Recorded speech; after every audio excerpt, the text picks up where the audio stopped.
In September of 1944, the Allied armies were advancing fast towards Germany. But a huge obstacle stood in their way: the River Rhine.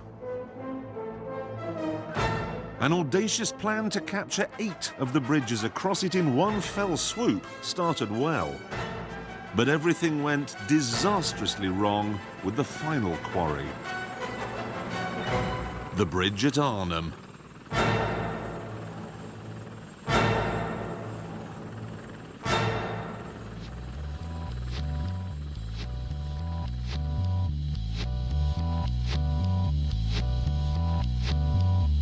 "12,000 airborne troops came by glider and parachute to fight for the bridge.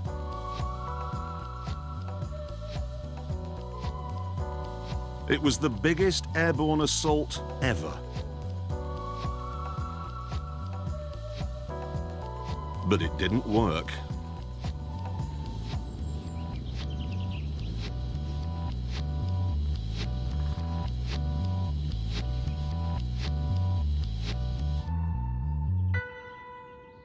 In fact, it would turn out to be one of the biggest disasters in the entire war. Of the 12,000 men who came here, only 3,900 got out again. However, the battle produced some of the most astonishing feats of bravery in British military history. One of the men fighting here was Major Robert Cain of the South Staffordshire Regiment. He arrived in the war zone by glider on September the 18th, just another ordinary man who'd given up his ordinary job to fight in the war. But 10 days after his glider landed in this very field, this ordinary man would have done something extraordinary. He would have won the world's highest award for valour, the Victoria Cross. It is almost impossible to win a VC. In the 150 years since it was created, the number of British and Commonwealth troops who've seen action is in the tens of millions. But only 1,351 of them have been awarded the Victoria Cross. The chances of surviving a VC action are just 1 in 10, but if you do survive, the medal can never be taken away from you. You can go to the gallows wearing it. And no matter how many letters you have after your name, VC always comes first. The VC, to my mind, has a place above all other national awards. It is the highest regarded award for gallantry. People have it in their minds that the Victoria Cross is something special, and anybody who's got the Victoria Cross must be somebody special. And they're right. I could have centred this programme on any VC winner. All of them are remarkable. But the most special for me is this man, Robert Cain. This then is his story, but it's also the story of the medal that he won. In official speak, the military say the Victoria Cross is awarded only for gallantry of the highest order. But what does that mean? Well, let me give you a typical example. This is the story of Lieutenant Ferdinand West, an RAF pilot who won his VC in the First World War. On August the 10th, 1918, West was flying his biplane far over the enemy lines when he was attacked by 7 German aircraft. At the start of the fight, one of his legs was blown off by an explosive bullet and fell into the controls. West lifted his leg clear of the controls and, although wounded in the other leg, manoeuvred his machine so that his rear gunner was able to get several good bursts into the enemy aircraft and drive them off. All 7 of them. Through sheer grit and determination, West then landed his plane safely and, although rapidly weakening and semi-conscious from the loss of blood, insisted on filing his report on the enemy troop positions before receiving medical attention. And the extraordinary thing is, the report here filed by his rear gunner said that he didn't know that the pilot had been wounded until after they landed. West never thought to mention that his leg had been blown off.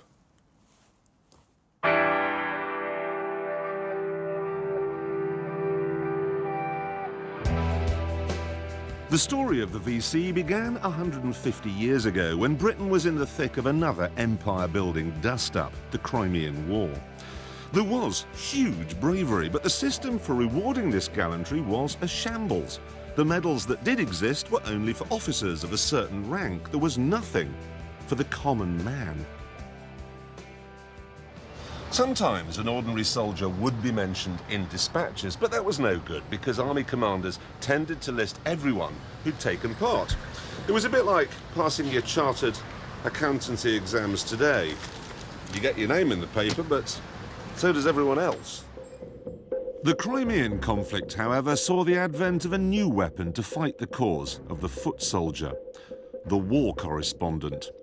One of them was William Howard Russell from the Times.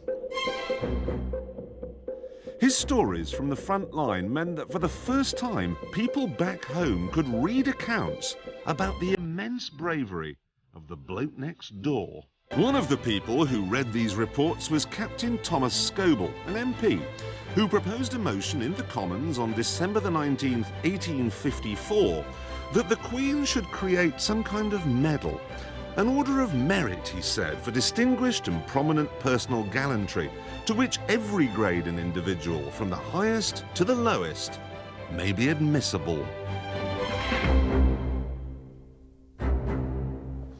Unfortunately, the idea met with strong resistance from army commanders.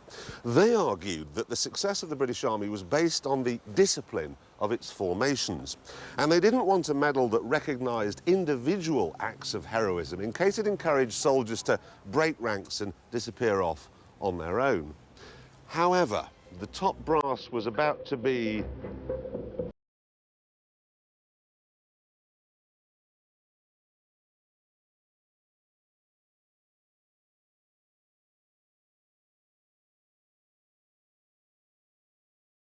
Scoble's idea and told the War Office to come up with a plan. Not being terribly adventurous or enthusiastic, the civil servant suggested something traditional, an ancient order of some kind, perhaps. This is the document that they prepared. And as you can see from the notes and the squiggles put on it by Prince Albert, he was less than impressed.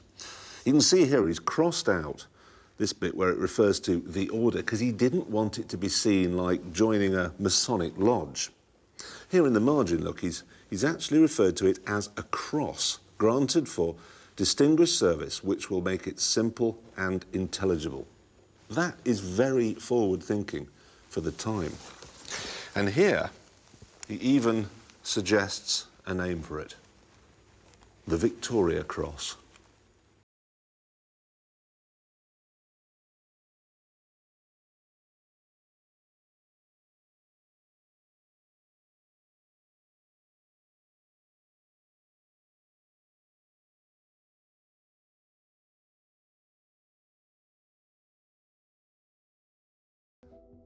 He was very kind and he had a great sense of humour. I used to drink in the bar. He always bought the drinks. Well, my strongest memory is that you hadn't got to be frightened of him, that you could go to him and speak to him of anything. I would personally, if I'd been asked to follow anyone, I'd have followed Robert Cain. I had complete confidence in men. The battle plan that brought Cain to Arnhem was called Operation Market Garden, and it was very simple. Allied forces would parachute into Holland and seize a line of strategic bridges. This would create a highway that would allow the Second Army to charge north, over the enemy defence lines, and down into Germany itself. The war, it was said, would be over in a matter of weeks.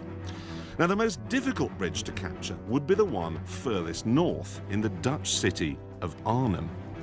But a small band of British paratroopers from the first wave of landings did manage to capture the north end of what's now known as the Bridge Too Far.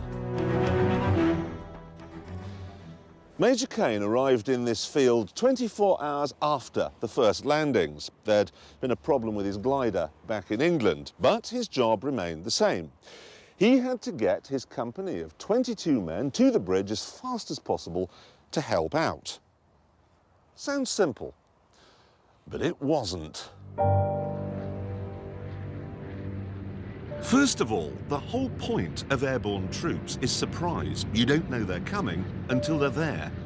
But because Cain arrived 24 hours after the first wave, the surprise was gone. And to make matters worse, the landing zone was some 8 miles from the bridge. So, thanks to some incompetent planning from the top brass in England, the Germans knew that Cain and his men were coming, they knew where he'd landed, they knew where he was going, and they had the wherewithal to do something about it. By sheer coincidence, the German army had parked 2 divisions just outside Arnhem. That meant tanks, artillery guns, half-tracks, and 12,000 SS Panzer troops. Lined up against this wall of armour was the airborne British soldier who, by the nature of his job, travelled light. He only had a Sten gun or rifle, knives, grenades, only a few anti-tank weapons were brought because no one thought they'd be needed. The British troops simply didn't know about the strength of the German opposition as they started out on the 8-mile walk to the bridge. Cain's men made it with no real problems at all to this very spot, just 2,000 yards from the bridge. They could actually see it over there, and they could almost certainly hear the small company of British soldiers fighting to hold on to the northern end. But they couldn't get there.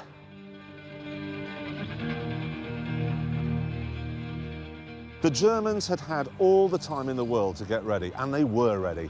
Down there, on the other side of the river, they had artillery. On the other side, up there behind that modern building, there's a piece of high ground. They'd put mortars on that. Dead ahead were tanks and infantry. In desperation, some of the British tried to run down this bank, but there were more tanks and more infantry down there on the lower road. This was the perfect place for an ambush. The British had walked right into it, and they were slaughtered.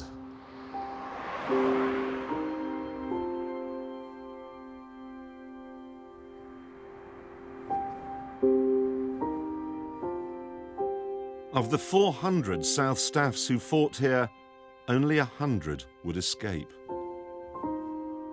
Cain called it the regiment's Waterloo.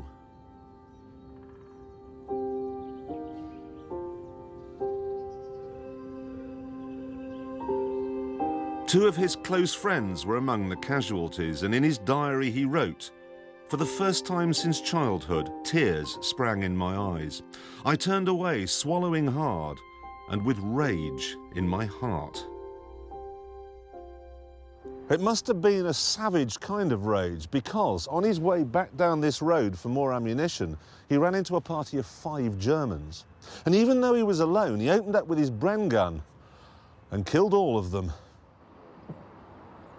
Later on, the easygoing married father of 2 wrote of the killings, "I cannot describe the surge of dreadful, unholy joy which I felt." When he got back, the battle scenes were horrific. He wrote, "We passed Taffy Williams, a grand little Welshman and one of my originals. Only his head and face were untouched. The rest of him was unrecognisable." And so, with his company decimated, Cain was ordered to retreat. He'd bagged 5 Germans single-handed, but that made him a soldier, not a hero. There was still no hint that this man would win a Victoria Cross.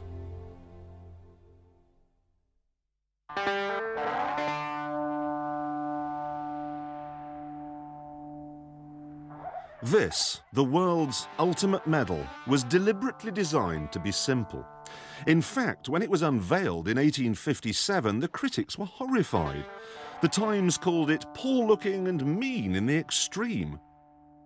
People were used to medals like chandeliers, as big and as glitzy as firework night.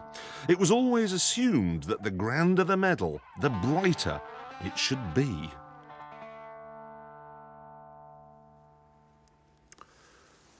This is the actual prototype of the VC, made to Prince Albert's specifications, a simple cross.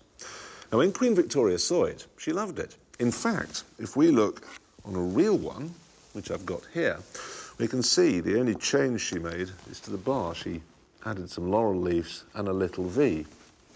And that's it. The highest award for gallantry.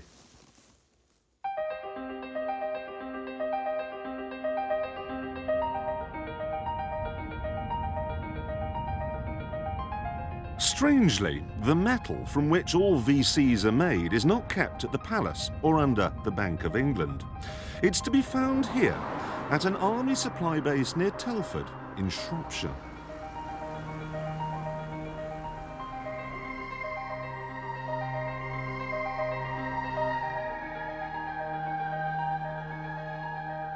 It's in these sinister buildings that the army stores its rifles, its machine guns, its artillery pieces, its nuclear and chemical warfare suits. 250,000 items with a combined value of £1.4 billion, enough to win a small war.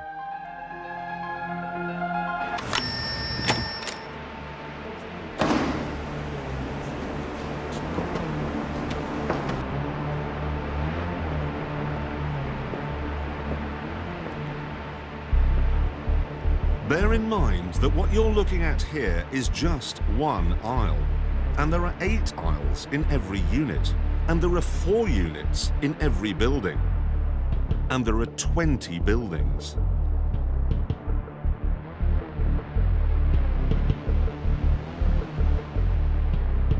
The security is fearsome, but even so, the most precious thing they have here is kept in its own safe.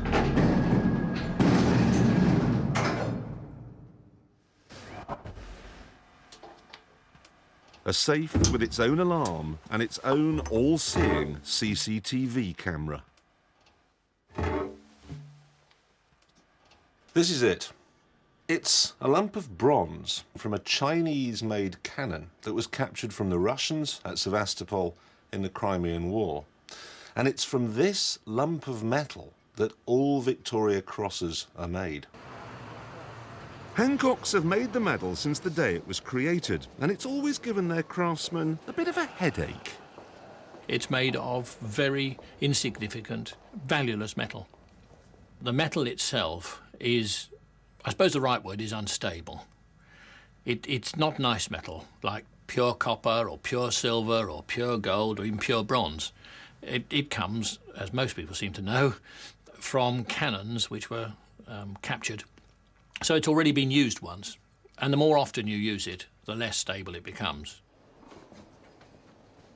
Down in the vaults of this jeweller's you will find 7 VCs, the last of a batch that was cast over 30 years ago. They're all unengraved. They're all waiting for an owner. All VCs are going to look alike. But what makes them unique, of course, is the information on the back. The engraving of the man's name and regiment and the date. And until they are issued, they are literally valueless. 1942, 3, 4, that sort of time, Hancocks were charging £1.10, £1.50 in our modern language, to each of the services. And now a VC which may have cost those sorts of sums in 1943, could well be worth on the market £150,000 to £200,000. It does actually become priceless once it's been issued because it can be identified for a particular man on a particular day in a particular action. And it's the history which is carried forward.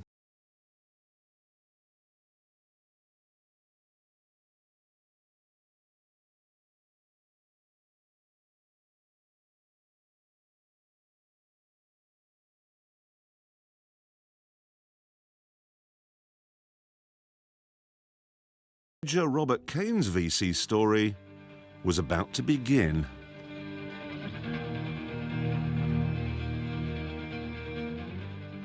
Despite the losses suffered by Cain and the South Staffs in the German ambush earlier that day, the British still saw this as a setback rather than a defeat. And Cain's next task was to come here to a nearby hill called Den Brink. His orders were to seize the hill, hold it, and use the high ground to provide covering fire. Cain made it to the high ground, no problem at all, but he and his men couldn't dig protective trenches because, unsurprisingly, the whole area was crisscrossed with Tree roots, look. They're everywhere, and all they had were these pathetic little trenching tools. So, they were completely exposed when the tanks came.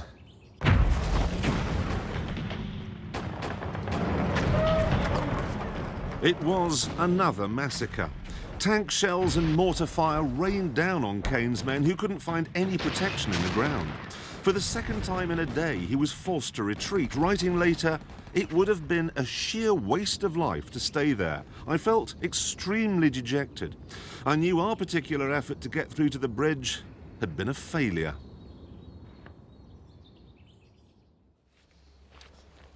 Cain took 100 men to the top of that ridge, but when he came down, 90 minutes later, 40 of them were gone. Now, he says he was dejected, but eyewitnesses say he was anything but. They say he was bloody angry. Robert Cain, the affable man who bought the drinks in the bar, had now become an angry warrior. So is anger the fuel which stokes the fire of a VC winner?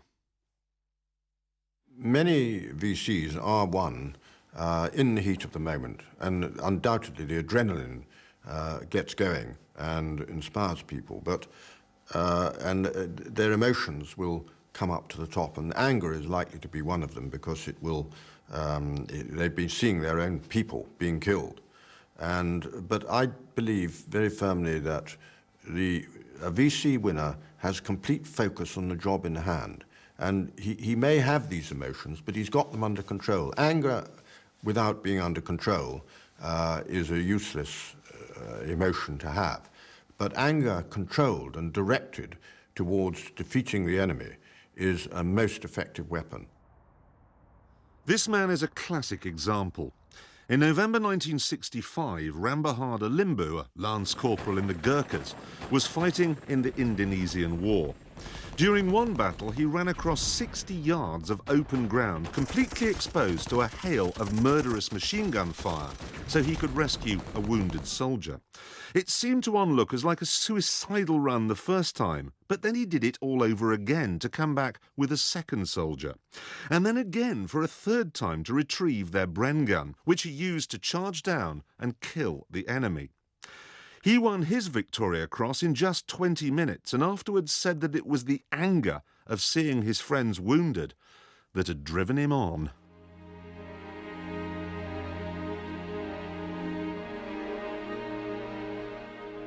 Limbu is a rare breed, one of only 15 VC winners who are still alive today. They've all faced death in its most horrendous way, or most obvious way, and they've cheated death, and they don't have to prove anything to anybody. They're at peace with themselves. If anyone can shed light onto the character of a VC winner, it's the secretary to the Victoria Cross and George Cross Association, Didi Graham. She's known more VC winners than anyone else. The principal common quality amongst Victoria Cross holders I've known is an overriding humility and the huge inner strength, which doesn't need to show off or throw their weight around in any way at all. Commander Ian Fraser typifies this modesty. In 1945, he and his crew piloted a midget submarine through 80 miles of mined waters in their mission to blow up the Japanese cruiser Takao. In order to sink it, they had to place their explosives right under its keel, but the operation went wrong when the tide went out and the 13,000-ton cruiser settled onto the tiny submarine, pinning it to the sea bed. When we got stuck and the tide was going out and the cruiser sat down on us, then I really got worried, because I wasn't quite sure how I was going to get out, because I was still determined to get out the other side. And we sort of went full ahead on the engine and full ahead on the motor, full of stir, and we dug a trench in the seabed by going backwards and forwards, and eventually we came out from underneath it. Fraser and his crew did manage to blow up the cruiser and escape, and it's yet another amazing VC story. But he doesn't see it that way. It always appeared to me that I was doing something that I'd been trained to do. I mean, I'd worked for months with this team of people that I had in the boat, 12 of them all together, only 4 in the boat at any one time. And we'd work for months on attacking ships, sticking limpet mines on things. Then you go and do it in an action, and they give you a VC for doing it. It all seemed, it always seems a bit odd to me. I've never come across a Victoria Cross holder who said that they felt that they definitely did earn that award. Another common characteristic is that they all seem to show a sense of responsibility. There's an interesting statistic with the VCs, which is that 75% of them were the responsible child of an early widowed mother or the responsible child in a large family. So it means that they spent the whole of their childhood looking after their siblings or their mother. So they're used to looking after other people and not thinking of themselves. I was feeling probably more for my soldiers than anything else, you know. I was just there. I was a secondary thing to the whole thing, and I was upset that I was losing soldiers, and the enemy was shooting my wounded. In 1969, during the Vietnam War, Warrant Officer Keith Payne was leading a company of trainee soldiers when they were attacked and routed by massively superior Viet Cong forces. Separated from his fellow officers and wounded, Payne went behind enemy lines time and time again to rescue as many of his raw recruits as he could. That night, he saved the lives of 40 men. I felt that it was my responsibility to get my soldiers out of that situation and not ask anybody else to go and do it. So VC winners do seem to have some things in common, a responsibility for others and a temper perhaps. But does that mean they're all the same? Does that mean there's a type? Well, the truth is it's almost impossible to say. It could be something in the water. There's one street in Canada that's provided us with 3 winners. It could be something in the blood. 4 times it's been won by people whose brothers had already won it, and 3 times by people whose fathers had already won it. It's been won by rogues, scoundrels, introverts, extroverts, aristocrats. You probably think you don't have it in you to win one, but you probably do.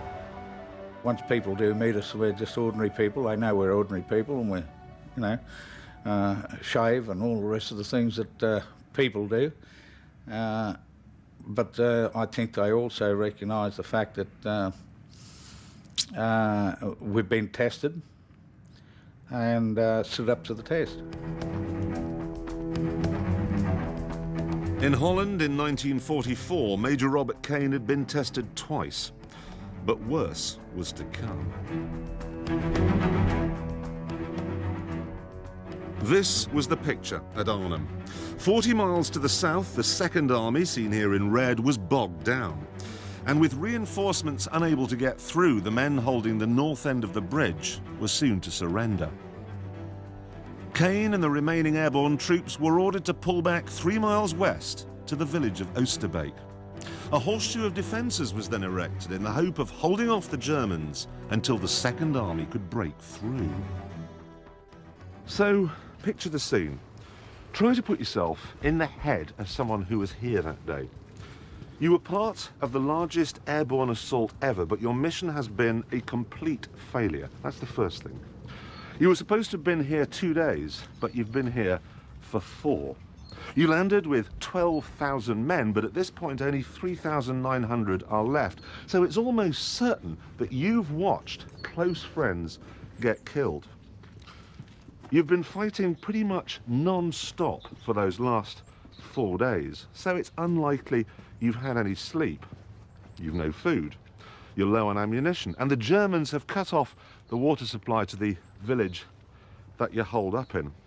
And there's no way out of the village because you're surrounded on all sides by tanks and artillery and mortars and flamethrowers and 6,000 German troops.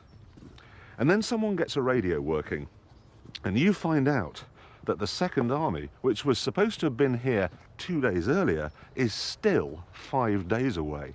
Imagine how that must have felt. That sense of desolation and isolation, that sense of, well, we're going to die here.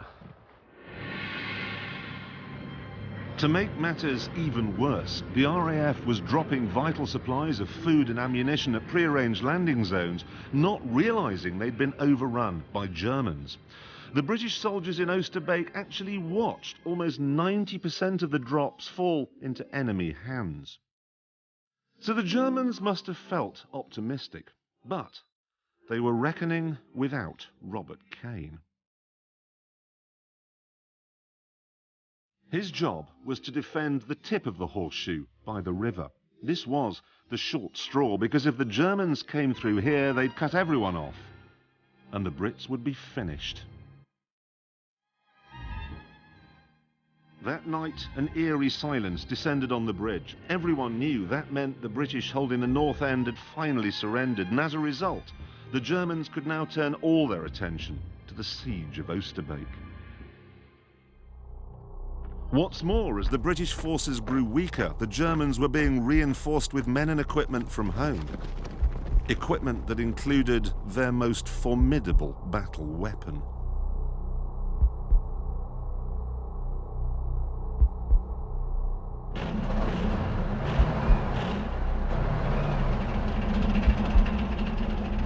The Tiger tank was the king of the German divisions, the biggest armoured vehicle they'd ever made.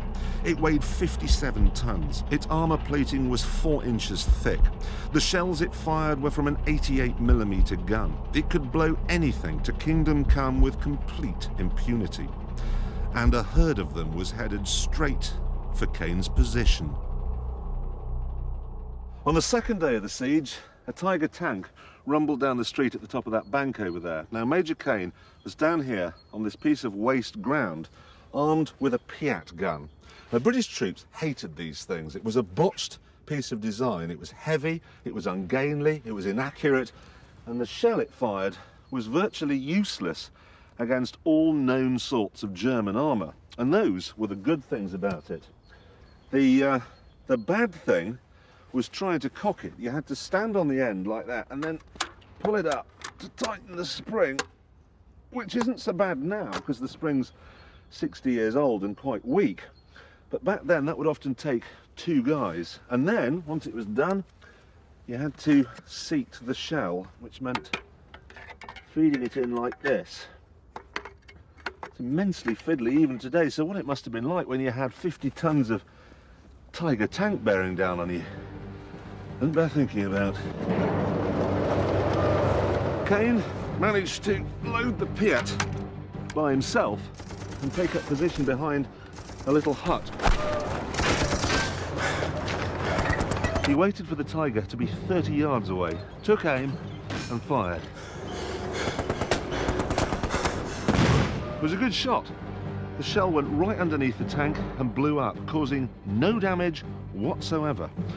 All it did was alert the crew inside to the fact that he was there. A shell from the tank's 88mm gun blew the hut to smithereens, but at the last second, Cain grabbed his Piat gun and ran for cover past the tank's machine gun to a laundry. And once he got there, he reloaded the Piat and got ready to fire it again. The second shot was as good as the first, but the effect was exactly the same as well. Nothing. So the tank turned its gun again and fired again. And this time it killed Cain's spotter, Lieutenant Ian Meitler. Now, at this point, a sane man would have got out of there.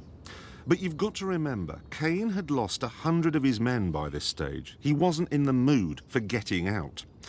So, as the dust cleared, no one could quite believe their eyes, because he was lying in completely open ground, facing down a Tiger tank. I was close enough to see exactly what happened. I think he altered his position to kneeling, and we can see in the distance a tank I was absolutely certain he was going to die there. Kept on shouting, load, load, and firing at the tank. He fired for a third time, and this time his shell hit the Tiger's only Achilles heel. He blew one of its tracks off, immobilising it. And you could see the track of the tank come away and lob on its sides. Cain had no time to celebrate, though, because almost immediately another Tiger rolled into view on the road up there. He dived behind the wall of the laundry again, reloaded his Piat again, and then stepped out to take a shot at it. But he pulled the trigger a fraction of a second too soon. So the shell clipped the wall of the laundry and blew up just a few feet in front of his face. There was a flash, and he immediately fell over. And it was horrifying. When I got to him, his face was black, but totally black, and with little spots of blood all the way around. What, 30, 40, 50, whatever it was. And he was saying, I'm blind, I can't see. So several of his men carried him away to the copse, 10, 15 yards away. I stayed with him no more than 6 or 7 paces, I shouldn't think, holding his hand. It seemed like he was finished.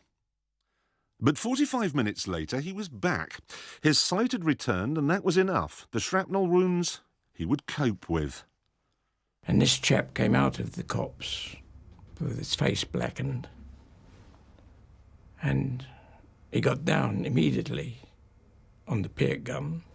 I was staggered, utterly staggered. I thought, well, he must be a very brave man to be knocked out, probably, and then come back and take up the same position and still hit tanks. I couldn't understand why such a brave man didn't say, well, I've had enough. He'd done his lot and still kept going. But he was still firing when we left. By the end of that day, day 2 of the siege, Cain, according to eyewitnesses, had destroyed 3 tanks. No one had ever done that before. He had begun to win his VC.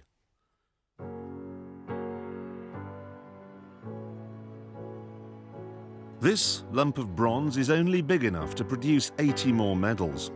But there's no need to panic about it running out just yet, because over the years it's become harder and harder to win a Victoria Cross. In the early days, simply whirling your sword at a heathen was often enough, but that changed toward the end of the First World War, and the figures back this up. In World War I, 634 medals were awarded, but in World War II, that dropped to just 182. The bar had been raised to an almost impossible height.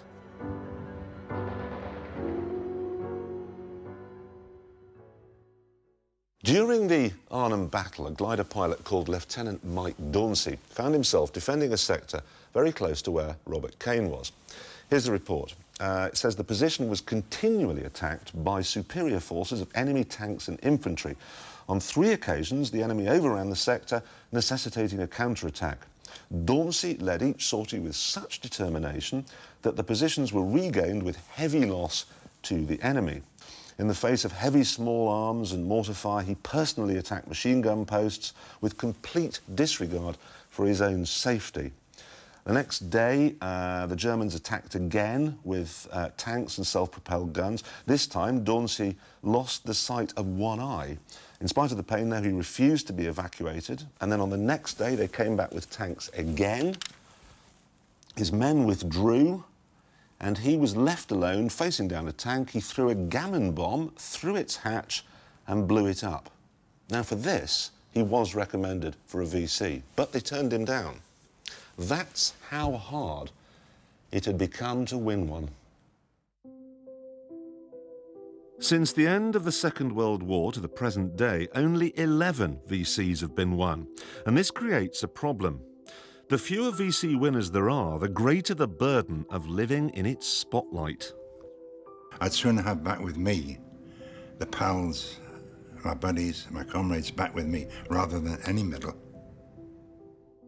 In 1951, Private William Speakman was part of a battalion of the Black Watch Regiment defending a hilltop in Korea. The hill was attacked by 6,000 Chinese soldiers, and with the Black Watch troops outnumbered by 12 to 1, the situation looked bleak.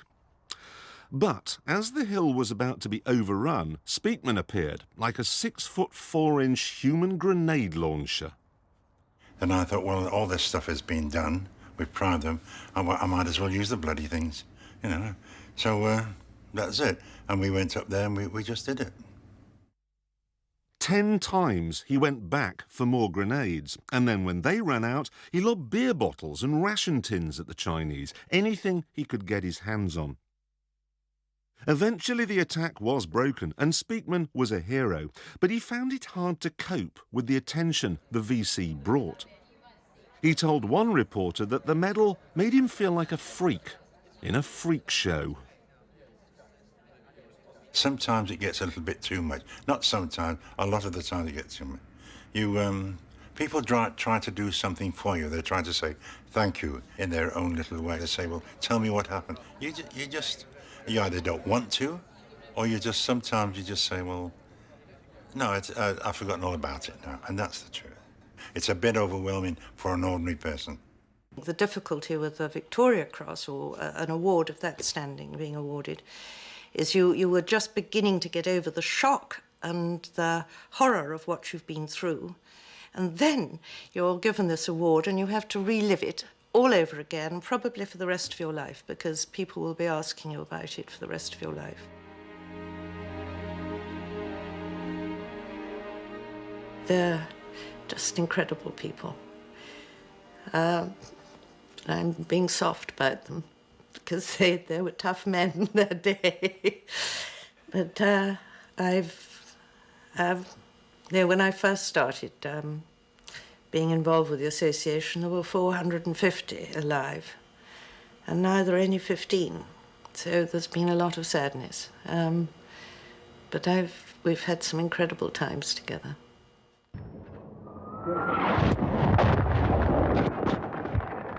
The last two VCs, both posthumous, were won in the Falklands War 21 years ago.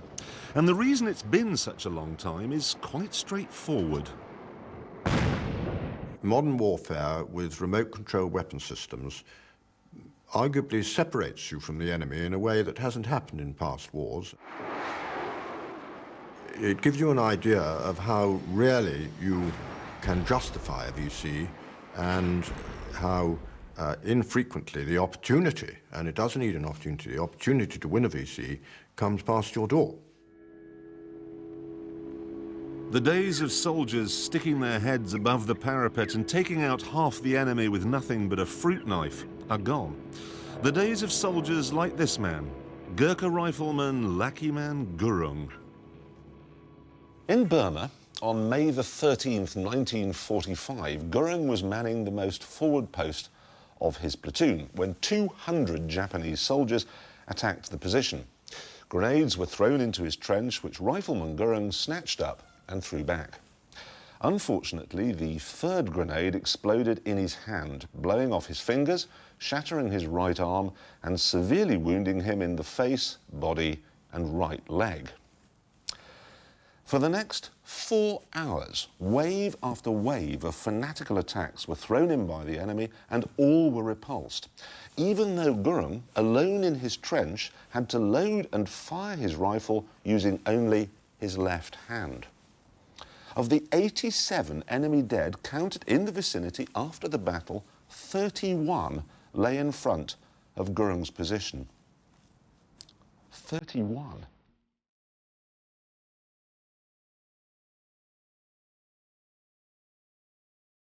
So, is the greatest medal in the world in danger of becoming extinct? Will those 7 in the safe at Hancock's Jewellers ever be engraved?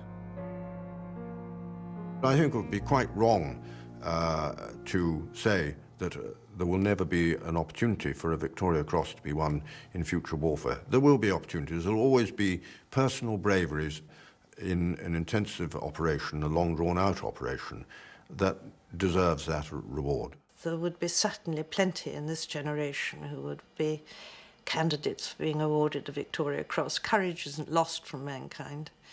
It's just the circumstances. Back on the banks of the Rhine, Major Robert Cain was into the third day of the siege of Oosterbeek, and the Germans had changed their tactics. Possibly fed up with losing so many tanks, they decided to batter the British into submission with constant shelling and mortar fire.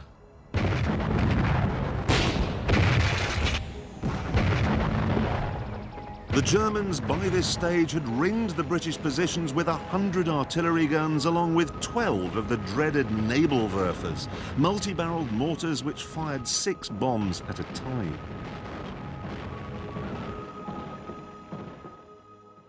Somehow this bombardment seemed to inspire Cain, driving him to ever greater feats of bravery. While most of the troops kept their heads down and their fingers crossed, hoping a shell wouldn't land on them, he went in search of tanks. Witnesses spoke of a madman running through a hailstorm of fire in these very streets, with his trousers torn off, blood pouring from wounds in his legs, firing his Piat at tank after tank after tank. And they said he's firing, some were saying he's firing the Piat from the hip, like a bloody cowboy. There was this figure, wounded, bandaged, dirty, dishevelled, but still coming round, still wherever the point of danger was, still encouraging the men all the time. Some were saying he'd knocked 4, 5, 6 tanks out. Yeah, you can put yourself in the Germans' position and saying, whoever's knocking out these tanks must be, well, so someone out of this world, I'll say. In his diary, he says his feet felt like they had 1,000 pins sticking in them and that his socks filled with blood. Later in the day, he says he felt something hot and sticky running down the side of his face. Turns out he'd fired so many shells, one of his eardrums had burst. He disregarded his own wounds. He was wounded, seriously wounded and bleeding and torn to shreds, yet he fought on because that was his duty. He refused to go back for medical treatment until there was a lull in the battle. He fought with a total focus on what he was meant to be doing, and many VC holders have this sense of focus. They have a focus that sees that clearly what they've got to do, and they must do that regardless of the effect it has on his own life. And this selflessness is perhaps the key issue in winning a VC. To understand just how important this business of selflessness is, you need to know the story of John Cruikshank. Cruikshank was the captain of a Catalina flying boat, which was very badly shot up during a suicidal attack on a U-boat. Although he sank the U-boat, one of his crew was killed, 3 others injured, and Cruikshank himself was hit 72 times, including wounds to both lungs. So there he is, with his lungs hemorrhaging, slipping in and out of consciousness and barely able to breathe. But he was determined to bring the wounded crew home safely, so he kept the plane in the air for an hour until the sea conditions were safe enough for a landing. And that's an amazing story, but it's not as amazing as what the Secretary of State has written here. He says, I think that the VC has been earned in this case, although an element of self-preservation enters into it. And that's the tricky bit. You see, if you're the captain of an aeroplane, you bring it back and therefore save the lives of everyone on board. You also save your own life. You can't really win. Arnhem was a lost cause too. There were so many wounded British soldiers by the 4th day of the siege that the Germans sportingly arranged a ceasefire so they could be evacuated. Cain could have gone. He was a wreck. He was half blind, he was half deaf, his legs were perforated with machine gun and shrapnel wounds.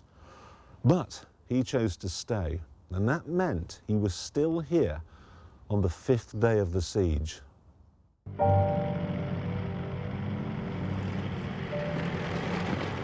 This, in the Germans' eyes, was doomsday, the day when they'd mount their biggest push. They threw everything at the British: tanks, artillery, flamethrowers, mortars, the lot. The British had arrived in Arnhem with supplies for 3 days. This was their 9th and the 5th in the hell of Oosterbeek. It was shaping up to be the shortest firefight in history. But Major Cain had other ideas. Cain found himself down by the church, and pretty soon he was out of ammunition for his Piat. So he switched to a mortar like this. Now, the idea of a mortar is that you jam it into the ground, you drop the shell into the tube, it fires up in the air and lands on the German positions. But the Germans were so close that he was firing it like this, like a normal gun. Now, imagine what that must have looked like from a German's point of view. This man with his trousers blown off, caked in blood, with sticky stuff coming down the side of his face, firing a mortar horizontally at you. It must have been unnerving. In Cain's VC citation, it says of the events of that day, by a skillful use of this weapon and his daring leadership of the few men still under his command, he completely demoralised the enemy, who, after an engagement lasting more than 3 hours, withdrew in disorder. Robert Cain had turned the tide in the battle, and this is another vital factor in winning a Victoria Cross. Your actions have to create a ripple effect. They have to help save the day. On the Monday, it was the final day of the battle, and the Germans, that was 9th SS Panzer Division, have been trying since the Friday to break Major Cain's block, because that was the key to cutting us off from the whole division off from the river, and we would have been finished. We all knew that. I mean, it was obvious to us all.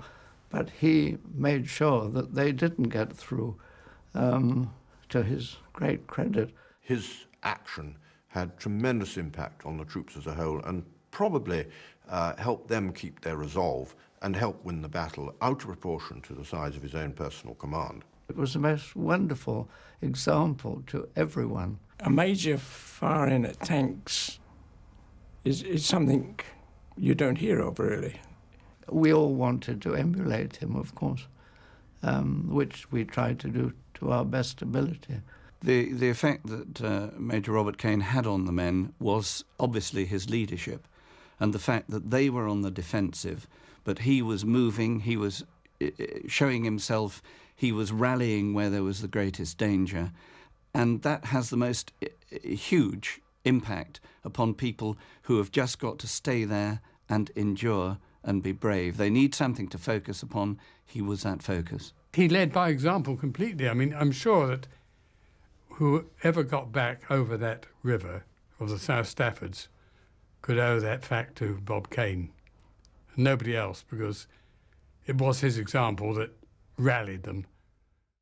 His bravery was suicidal and utterly selfless. His tank-killing antics rallied the troops, beat off the enemy, and helped keep the defences at Oosterbeek intact. These were the reasons why this man won a Victoria Cross. And not just any VC either. According to his commanding officer, Lieutenant Colonel Derek McCarty, it was the finest Victoria Cross of the whole war. After the Germans withdrew, the British, out of ammo, food and ideas, and knowing by this stage that the Second Army wasn't coming, silently crossed the river at night to safety. Cain knew they were retreating, but he didn't want to look beaten.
After the war, he left the army and went back to working for Shell in Nigeria and the Far East.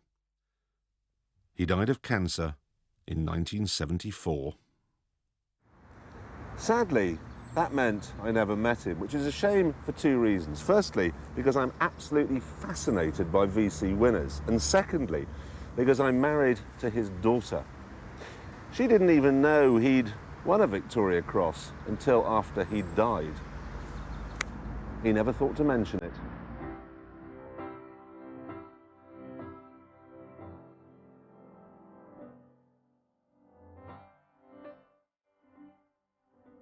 You know, we've a rather warped sense of what constitutes bravery these days.